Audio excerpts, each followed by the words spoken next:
Subscribe करें super TV channel को और बेल आइकन को प्रेस करें लेटेस्ट वीडियोस और इन्फॉर्मेशन के लिए। अस्सलाम वालेकुम दोस्तों, क्या हाल चाल है जी। मैं मोहम्मद शाद, उम्मीद है कि सब भाई खैरियत से होंगे। अल्लाह ताला सबको शाद और आबाद रखे। तो दोस्तों ये गाय लेके हैं फॉर सेल।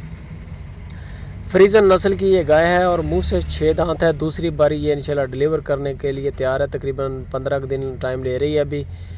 इसकी चाल डाल चेक कर लें, हवाना चेक कर लें। माशाल्लाह कद काठ में अच्छी है। हवाना अभी तो नहीं बनाया, लेकिन ये है कि नज़दीक जाके इंशाल्लाह हवाना भी करेगी और सब कुछ सेट हो जाएगा इसका। मुंह से ये 6 दांत है। दूसरी बारी इसने डिलीवर करना है। लोकेशन है खुशाब सिटी। जब्बार भाई हैं उधर, जब्बार भाई के पास ये गाय खड़ी है। अगर हमारे किसी भाई को पसंद आ जाए तो आप जब्बार भाई के साथ रब्ता करें। नंबर ऊपर उनका चल रहा है जब्बार भाई का। मज़ीद डिटेल के लिए, फ़ाइनल प्राइस के लिए और जो इसकी डिमांड कर रहे हैं वो 1,75,000 रुपये इसकी डिमांड है। वीडियो अच्छी लगे तो दोस्तों लाइक लाजमी किया करें, अपने दोस्तों के साथ शेयर किया करें, कमेंट करके वीडियो के बारे में अपनी राय लाजमी दिया करें और अच्छा काम करें जब्बार भाई, पूरे मुल्क में कार्गो करें।